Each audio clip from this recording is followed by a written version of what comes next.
నమస్తే అండి. ఈరోజు పచ్చి పసుపు కొమ్ములు చూపిస్తున్నాను మళ్ళీ మీకు.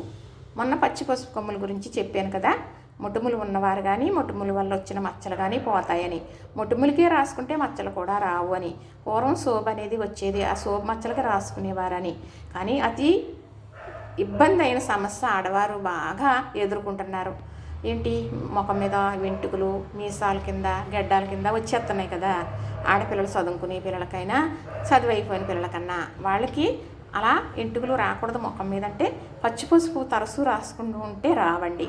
ఎందుకు ఇంట్లో ఉన్నప్పుడు రాసుకోండి, బయటికి వెళ్ళినప్పుడు కడిగేసుకోండి, మంచి గ్రో అవుతుంది ముఖం అన్నమాట.